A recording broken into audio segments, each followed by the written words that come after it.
পৃথিবীর মায়ায় তোমার লাশটা 2 দিন 3 দিন রাখবে না। আপনি মরবেন, আপনার পরিবারের মানুষেরা, আপনার আত্মীয় স্বজনেরা এসে দলে দলে সবাই মিলে আপনার খবর দিয়ে দিবে। ওই দিন স্মরণ করবে। আপনি কবরে চলে যাওয়ার পরে, কবরে রেখে দেওয়ার পরে হয়তো আপনার সন্তানেরা 2 দিন 4 দিন 5 দিন 1 সপ্তাহ 40 দিন কাঁদবে। এরপরে সন্তানেরাও আস্তে আস্তে ভুলে যাবে। দেখেন, আপনার বাবা যেই দিন মারা গিয়েছিলেন আপনি কাঁদছিলেন, প্রথম কয়েকদিন আপনার বাবার কথা খুব মনে পড়েছিল, দিন দিন আপনিও আপনার বাবার কথা ভুলে গেছেন। ঠিক কিনা বলেন? আপনি মারা যাবেন, আপনার সন্তানেরাও আস্তে আস্তে ভুলে যাবে। আজকে মরে দেখেন আপনার মানিব্যাগের টাকাটাও সন্তানরা ভাগ করে নিয়ে যাবে। এই জন্য মারা যাওয়ার আগে জমিনে আল্লাহর বিধান মেনে চলতে হবে। আমার নবীজির সুন্নাহ মোতাবেক যদি চলতে পারেন, আপনি কবরে গিয়েও শান্তি পাবেন, হাসরে গিয়েও মুক্তি পাবেন। আর যদি জমিনে থাকা অবস্থায় আল্লাহর গোলামি না করেন, ঈমানকে যদি পরিপূর্ণ না করতে পারেন, আমলকে যদি পরিপূর্ণ না করেন, দুনিয়াতে লাঞ্ছিত হবেন, কবরেও শাস্তি ভোগ করবেন, হাসরে আল্লাহর দরবারে জবাবদিহি করতে হবে। সম্মানিত হাজিরিন, কবর এমন একটা জায়গা, একটু চিন্তা করে দেখেন কবর কত ভয়ঙ্কর জায়গা। মনে করেন কোনো শাস্তি যদি না দেওয়া হয় আর আপনাকে যদি বলা হয় অন্ধকার কবরে আপনি থাকেন, একা একা থাকতে থাকতে তো আপনি হার্ট ফিল করে ফেলবেন, ঠিক না? এমন একটা জায়গা, লড়াচড়া করা যায় না, সর্বোচ্চ দাঁড়াইতে পারবেন, কাঁধ ফিরানোর জায়গা নাই, এত ছোট্ট ঘর। এই ঘরের মধ্যে কিভাবে থাকবেন একটু কল্পনা করে দেখেন।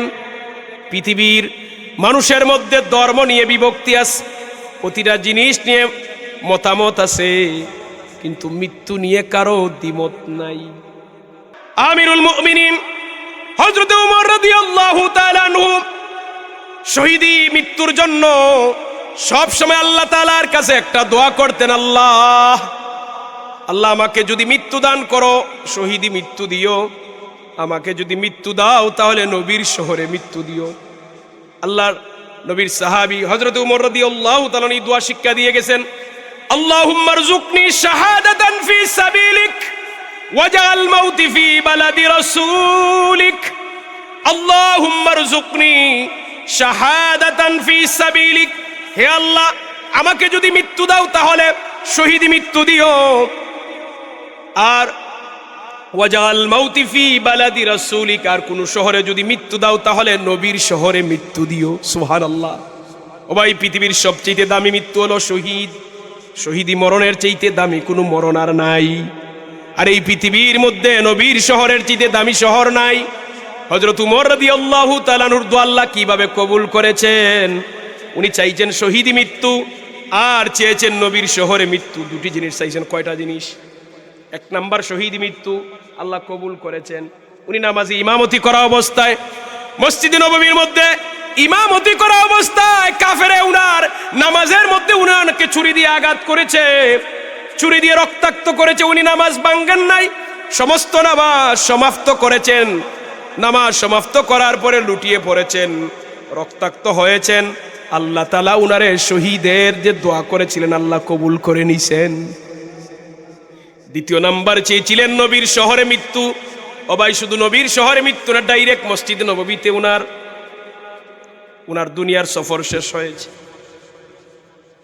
আর আল্লাহ রাব্বুল আলামিন এমন কবুল করেছেন, হযরত ওমর রাদিয়াল্লাহু তাআলা আনহু স্বয়ং রাহমাতাল লিল আলামিন নূর নবীজির পাশে এখনো শুয়ে আছেন।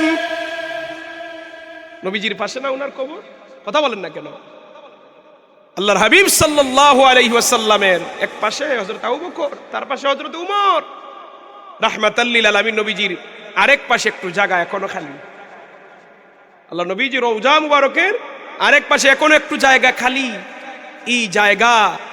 এই জায়গাতে দাফন হবেন হযরত ঈসা আলাইহিস সালাম যখন আসবেন।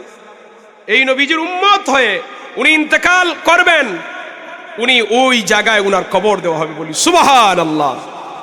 ইমানের জন্য, আমলের জন্য আল্লাহর কাছে চাইতে হবে ভাই। আমরা ইমানের জন্য দোয়া করি না, আমরা ইমানের জন্য দোয়া করতে হবে, আল্লাহ আমাদের ইমানকে মজবুত করে দাও, আল্লাহ আমাদের আমলকে পরিপূর্ণ করার তৌফিক দাও। আমরা আজ দোয়া ছেড়ে দিয়েছি, আজ আমাদের এই দোয়ার অভাবের কারণে, ইসলামের বিধিবিধান পালন না করার কারণে আমাদের দিন দিন ঈমান দুর্বল হয়ে যাচ্ছে। আপনারা কি রাগ করতেছেন আমার উপর? বাস্তবতা। আজকে দেখেন, আপনার আমার ঘরে মুসলিম সংস্কৃতি নাই, আছে? আজকে আমাদের প্রতিটা ঘরে ঘরে এরকম মোবাইল ফোন আছে, 2টা 4টা 5টা 7টা করে আছে না? কিন্তু কয়টা ঘরে আমার নবীজির সুন্নাহর উপর, নবীজির সিরাতের উপর, নবীজির জীবনীর উপর একটা কিতাব আছে? নাই। প্রতিদিন মোবাইল ব্যবহার হয়, কিন্তু আমার নবীজির সিরাত পড়া হয় না, ঠিক না? অথচ মোবাইলের চাইতে নবীজির জীবনী বেশি দরকার। কথা বলেন না কেন? আমাদের ঘরে নবীজির জীবনী নাই, আমরা নবীজির জীবন জানি না। আমরা আখির নবীর উম্মত দাবি করি, শ্রেষ্ঠ নবীর উম্মত আমরা দাবি করি, কিন্তু নবীজির জীবনী আমরা জানি না। আমার নবীজির আখলাক কেমন ছিল, আমার নবীজির চরিত্র কেমন ছিল, আমার নবীজির ব্যবহার কেমন ছিল, এগুলো আমরা জানি না। সাহাবায়ে কেরামদের জীবনী সম্পর্কে আমাদের ধারণা নাই। সাহাবায়ে কেরাম দিনের জন্য দান করতেন, কতটুকু ইসলামের জন্য ত্যাগ স্বীকার করতেন, সে সম্পর্কে আমাদের ধারণা নাই। প্রতিটা মুসলমানের ঘরে থাকা দরকার, আছে কিনা? আমরা কবরের পাশ দিয়ে যাই, আমাদের দিল কাঁদে না। কবরের পাশ দিয়ে যাই, আমাদের দিল কাঁদে না। জান্নাতের সার্টিফিকেট প্রাপ্ত সাহাবী হযরত উসমান গনি জিন্নুরাইন রাদিয়াল্লাহু তাআলা, উনি কবরের পাশ দিয়ে গেলে কাঁদতেন এবং দৌড়ে দৌড়ে পার হইতেন। জিজ্ঞাসা করা হলো, কেন? যে মরণের পরে প্রথম ঘাটটা তো কবর, ওই কবরে গিয়ে আমি কি জবাব দিব?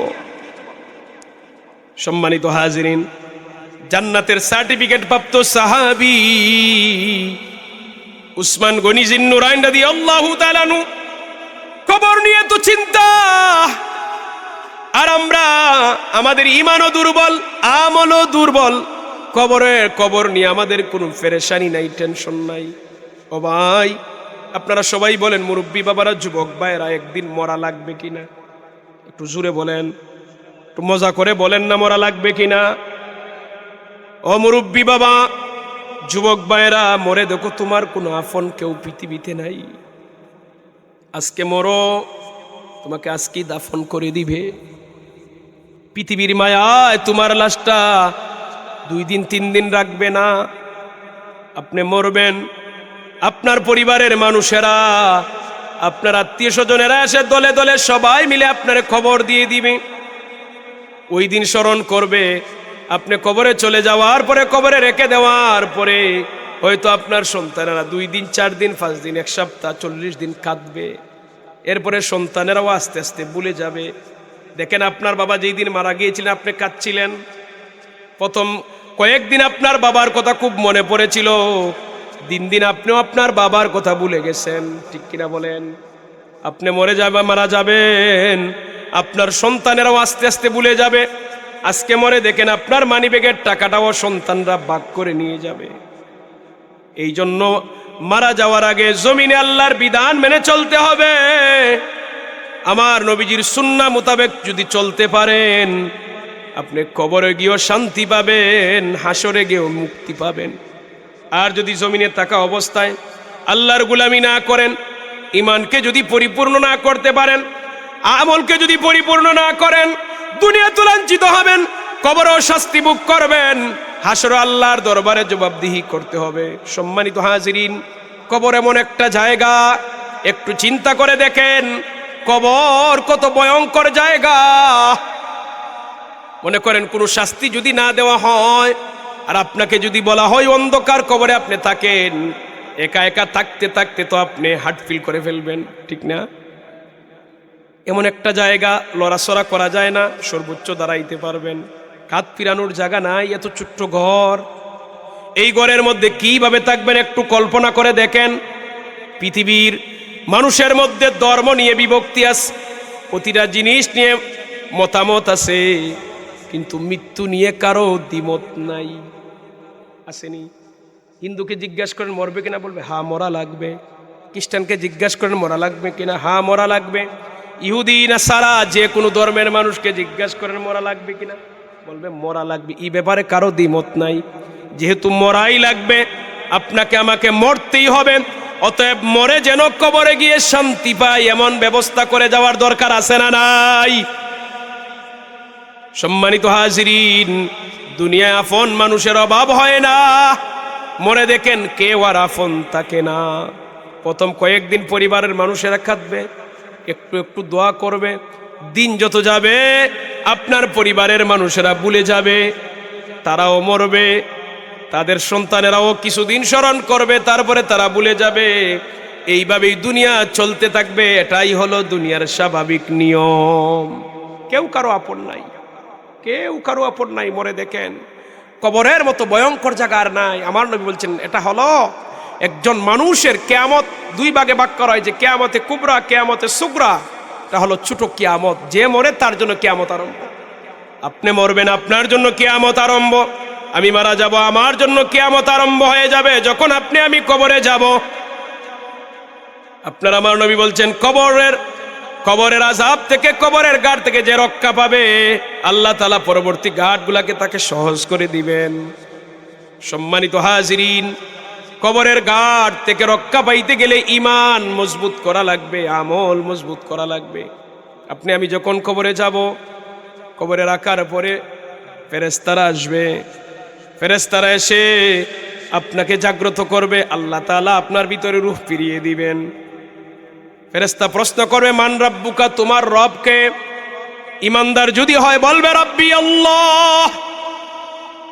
ওমা দীনুকা, তোমার দিন কি? দিন আল ইসলাম।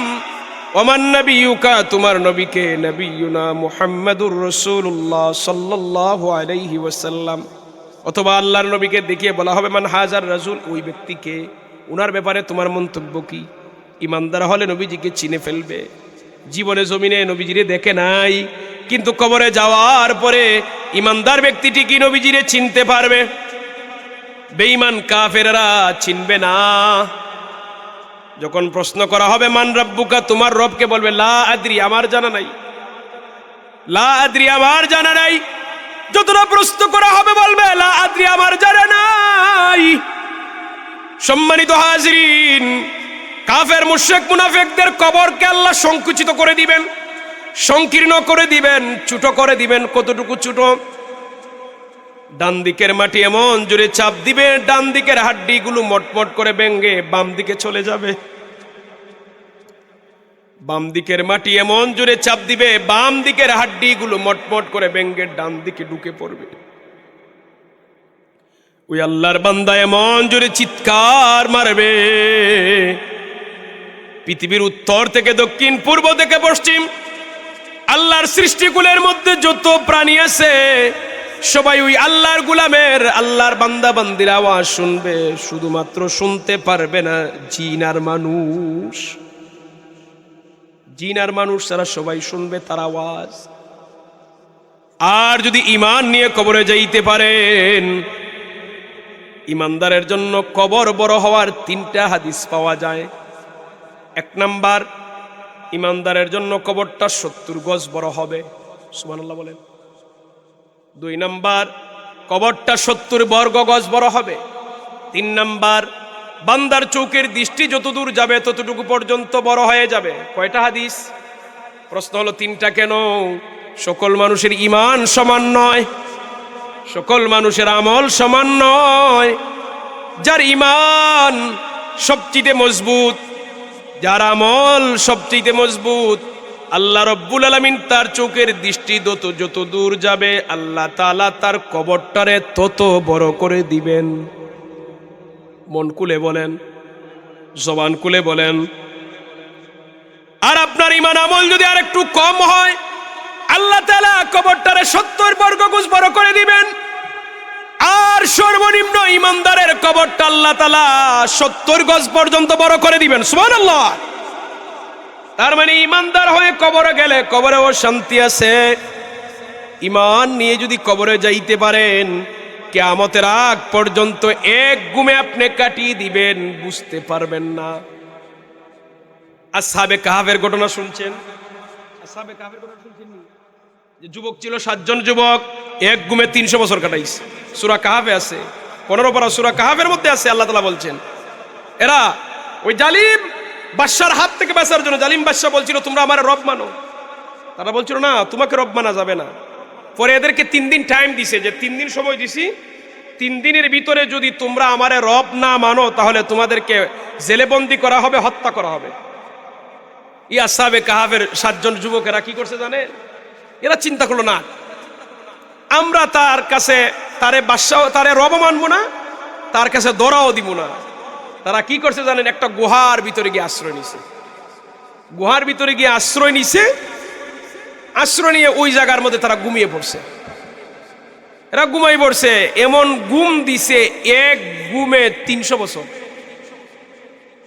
আরো জোরে, আর একটু আওয়াজ করে। 300 বছর ঘুম, এক ঘুমে 300 বছর। সম্মানিত হাজিরিন, আশেপাশের মানুষেরা যায়, গুহার ভিতরে নাড়াচাড়া শুনে, কিন্তু কেউ প্রবেশ করে না, মনে করে ডাকাত হবে। আল্লাহ তাআলা ওই গুহার মুখের মধ্যে একটা কুকুর দিয়ে দিলেন। কুকুর এসে গুহার মুখের মধ্যে বসে পড়লো। কুকুরকে ভয় করে কেউ যায় না, কুকুর পাহারা দেয়। আর আল্লাহর বান্দারা শান্তিতে ঘুমাচ্ছে, তারা কইতে পারে না তারা যে জান্নাতে ঘুমে আছে। আর আল্লাহ রাব্বুল আলামিন সূর্য উদয় এবং অস্তের সময় তাদের কাজ পরিবর্তন করে দিতেন। ঘুমের মধ্যে আমরা ডান দিকে যাই, বাম দিকে যাই, যাই কিনা? কথা বলেন না কেন রে ভাই আপনারা? ঘুমের মধ্যে আমরা কখনো ডান দিকে যাই, কখনো বাম দিকে যাই। এরা ঘুমের মধ্যে সূর্য উদয় আর অস্তের সময় আল্লাহ তাদেরকে ডান দিক বাম দিক করে দিতেন। মানুষেরা ভাবতো ভিতরে সন্ত্রাসীরা আছে, ডাকাতের দলরা আছে। এই বয়ে কেউ গুহার ভিতরে যাইতো না। এইভাবে 300 বছর চলে গেল। 300 বছর পরে তাদের ঘুম ভাঙলো। কয়শো বছর পরে? কয়শো বছর? এই যুবকেরা জুড়ে বলো, কয়শো বছর? দুরূদ শরীফ পড়ি সাল্লাল্লাহু। কিছু বলবেন নাকি? কত সময় তোমার আলোচনার লাগি দিতেছি কইলি না আনিলে আনলে শেষ হইল। সাল্লাল্লাহু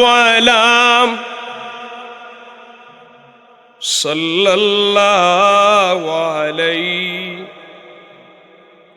আপনারা বিরক্ত হচ্ছেন না তো? রাগ করতেছেন না তো? ঠান্ডার মধ্যে কষ্ট হইতেছে আপনাদের, আমি জানি। দেখেন আমি যে স্টেজে বইছি, আরামে বইছি, এরপরে ঠান্ডা লাগে। আপনারা তো মাটিতে বসছেন।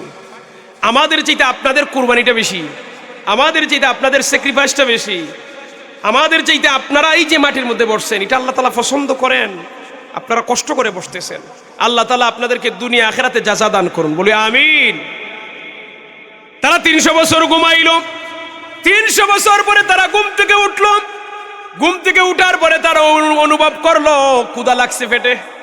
ঘুম থেকে উঠার পরে স্বাভাবিক আমাদের ক্ষুধা লাগে কিনা? তারা অনুভব করলো তাদের ক্ষুধা লাগছে। ঘুম থেকে উঠার পরে তাদের একজনকে বলে, যাও বাজারে যাও, বাজার থেকে আমাদের জন্য খাবার আনো, সবাই মিলে খাই। এই 7 জন থেকে একজন কিছু টাকা নিয়ে বাজারে গেছে। গুহা থেকে বের হয়ে দেখে আগের কোনো রাস্তা নাই, আগের কোনো ঘরবাড়ি নাই, আগের কোনো মানুষ নাই, সব নতুন মানুষ, নতুন বিল্ডিং, নতুন রাস্তা। কি ব্যাপার, এত পরিবর্তন কিভাবে? একটু আগে ঘুমাইলাম, মাত্র একদিন ঘুমাইলাম অথবা আধা দিন ঘুমাইলাম, দেখে আগের কোনো রাস্তা নাই, আগের কোনো মানুষ নাই, আগের কোনো কিছু নাই, সব নতুন চেহারা। সম্মানিত হাজিরিন, 20 বছর পরে বিদেশ থেকে দেশে আসলে কয় আগের কিচ্ছু দেখি নাই, ঠিক না? তারা 300 বছর ঘুমাইছে, তারা নিজেও জানে না। এরা যে 300 বছর ঘুমেছিল নিজেও জানে না। বাজারে গিয়ে দোকানদারকে যখন টাকা দিস, দোকানদার বড় বড় চোখ করে তাকায়, কয় কি এ তো আগের টাকা। এখন যদি বর্তমান জামানায় 5 পয়সা কেউ দেয়, মানুষ কি বলবে, এটা কই পাইছে রে, ঠিক না? 1 পয়সা যারা ব্যবহার করছে, এখন যদি কেউ দোকানদার 1 পয়সা দেয়, কই পাগল হয়ে গেছে। 1 পয়সা কি এখন চলে নাকি? ব্র্যান্ড হয়ে গেছে। দোকানদার বড় বড় চোখ করে তাকায়, এক খবর কি 300 বছর আগের টাকা। দোকানদার বলে, ভাই এই টাকা তুমি কোথায় পাইলে? নিশ্চয়ই তোমার কাছে গুপ্তধন আছে। কয় কিসের গুপ্তধন? এটা তো আমার টাকা। কয় না না, 300 বছর আগের টাকা তোমার কাছে কেন? কয় না না, এটা গতকালকের টাকা আমার। সম্মানিত হাজির, আশেপাশে কথাবার্তা শুনে মানুষ জড়ো হয়ে গেছে। এরকম যদি হয় বাজারে, জড়ো হবে কিনা মানুষ? আশেপাশের দোকানদার মানুষেরা জড়ো হয়ে গেল। অনেক মানুষ চতুর্দিকে জড়ো হয়ে বলে, হ্যাঁ এই টাকা তো 300 বছর আগের। বেচারা বলে, না এটা তো গতকালকের টাকা। কয় তুমি কোথায় পাইলে? কয় এইভাবে ঘটনা। বাদশার নাম বলতেছে। কয় আমরা ওই জালিম বাদশার হাত থেকে বাঁচার জন্য সে আমাদেরকে তারে কুদা মানার জন্য আহ্বান করেছিল, আমরা তারে মানি নাই। আমরা বাঁচার জন্য গুহায় গিয়ে আশ্রয় নিয়েছিলাম। গতকালকে ঘুমাইছি আর আজকে ঘুম থেকে উঠছি, বাজারে আইছি। তারা বলে তোমার আগে এ তো 300 বছর আগে দুনিয়া থেকে বিদায় নিছে। হিসাব করে দেখা যায় 300 বছর আগের টাকা। সম্মানিত হাজিরিন, এমন সময় তাদের ঘুম ভাঙছে। ওই সময় ওই দেশের বাদশা ছিল একজন ইমানদার বাদশা। এরা যখন ঘুমিয়েছিল তখন বাদশা ছিল জালিম। 300 বছর পরে তারা ঘুম থেকে যখন জাগ্রত হলো তখন বাদশা ছিল ইমানদার। আল্লাহু আকবার। আল্লাহ চাইলে পারেন কিনা? জোরে বলেন, আল্লাহ চাইলে পারেন কিনা? জালিম বাদশার সময় তারা ঘুমাইলো, ইমানদার বাদশার সময় ঘুম থেকে জাগ্রত হইল। সম্মানিত হাজিরিন, বাদশা খবর পেয়ে গেছে। খবর পেয়ে বলে, আমি এদেরকে রাষ্ট্রীয়ভাবে মর্যাদা দিব, রাষ্ট্রীয়ভাবে টাকা কানির ব্যবস্থা করব। ওই বান্দারে সাথে নিয়ে গেল। কোন জায়গায় তারা আছে? গুহায় গেল। গুহার ভিতরে যাওয়ার পরে মানুষেরা গুহা সম্পর্কে জানলো। 7 জন যুবকের জীবনী সম্পর্কে জানার পরে সব মানুষ যখন বেরিয়ে আসলো, আল্লাহ তাআলা মালাকুল মউত পাঠিয়ে দিলেন। 7 জন দুনিয়ার সফর শেষ করলেন। সুবহানাল্লাহ। আচ্ছা, এই দুনিয়ায় থাকাকালীন অবস্থায় যদি আল্লাহ মানুষদেরকে এক ঘুমে 300 বছর কাটাইতে পারেন, তে কবরের যারা আছে, যারা মারা গেছে, কিয়ামতের আগ পর্যন্ত যারা মারা যাবে, এরা যদি ইমানদার হয়, এরা কি এইভাবে আরামের ঘুম ঘুমাইতে পারবে না? কথা বলেন না কেন? কুরআন আমাদেরকে প্রমাণ করে এই দুনিয়ার থাকাকালীন অবস্থায় এরা এক ঘুমে 300 বছর কাটাইছে। আমরা 300 বছর কেউ পাচ্ছি না। আপনার এলাকার মানুষ দিদি বলেন যে আমার দাদা নানা সর্বোচ্চ 100-150, এর বেশি তো নাই। এরকম আসেনি? 300 বছর পাচ্ছেন এমন কেউ আছে? আমরা সর্বোচ্চ ঘুমাইলে 7 থেকে 8 ঘন্টা, 12 ঘন্টা ঘুমাইছি রে, আসলে মানে না। হ্যাঁ, আর এক ঘুমে 300 বছর কাটাই দিছেন আল্লাহ তাআলা। জান্নাতি ঘুম। কিসের ঘুম? ইমানদার যখন কবরে যাবে, আপনি যখন ঈমান নিয়ে কবরে যাবেন, আল্লাহ তাআলা ইমানদারের সর্বনিম্ন কবরটারে 70 গজ বড় করে দিবেন। চতুর্দিকে 70 গজ মানে 70 হাত বড় করে দেওয়ার পরে আল্লাহ রব্বুল আলামিন ইমানদারের কবরে জান্নাতি বিছানা বিছিয়ে দিবেন, শরীরের মধ্যে জান্নাতি পোশাক পরিয়ে দিবেন, জান্নাতের সাথে একটা কানেকশন দিয়ে দিবেন। জান্নাতি গ্রান সুগ্রান বান্দার কবরের মধ্যে আসবে। বান্দা একটা ঘুম দিবে, আরামের ঘুম।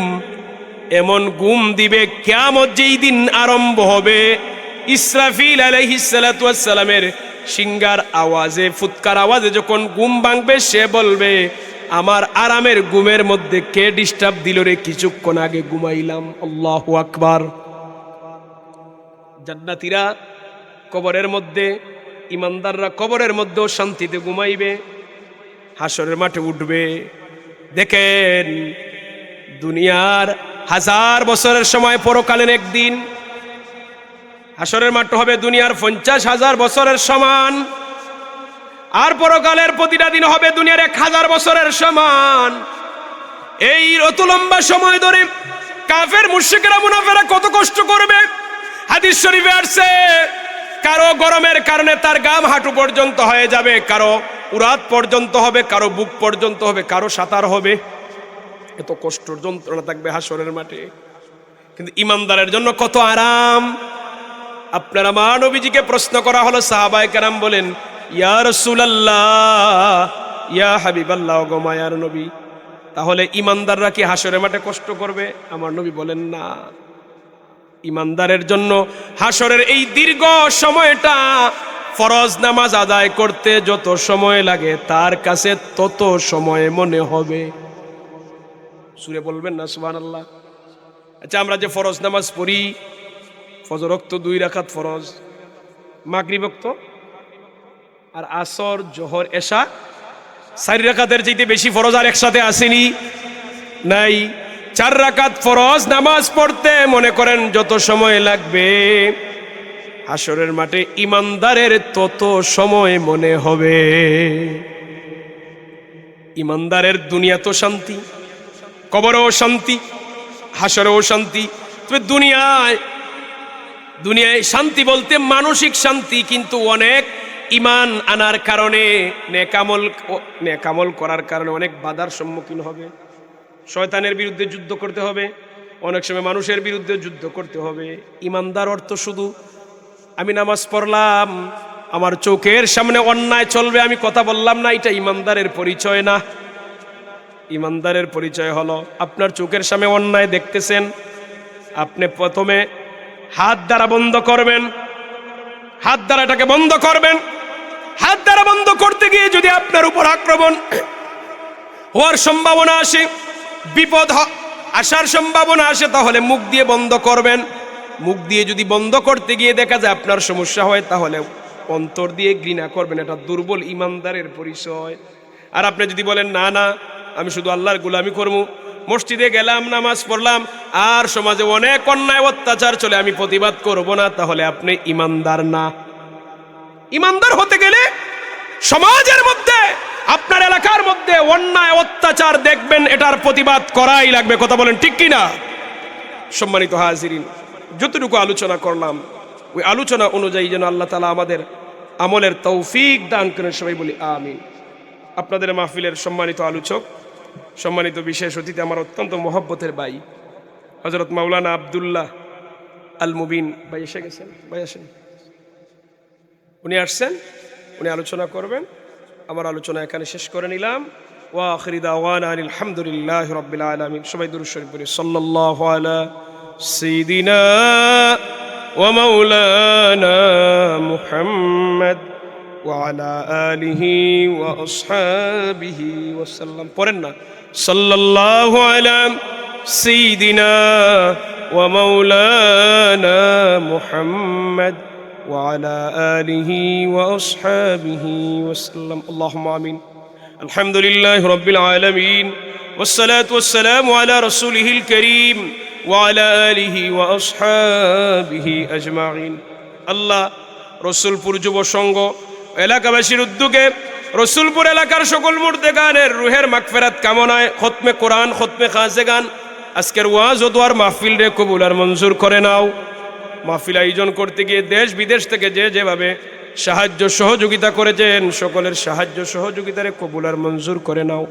এলাকার সমস্ত মুর্দেগানদেরকে আল্লাহ মাফ করে দাও। সাদা দাড়িওয়ালা মুরব্বীরা হাত তুলেছেন, তাদেরকে হায়াত তৈবা দান কর আল্লাহ। যুবকদেরকে দিনের মুজাহিদ বানিয়ে দাও। পর্দার অন্তরাল থেকে মা বোনরা হাত তুলেছেন, তাদেরকে আবেদা সালেহা বানিয়ে দাও। এলাকার যত যুবক ভাইয়েরা, যত মানুষেরা প্রবাস জীবনে আছেন, তাদেরকে সালামতে রাখিও।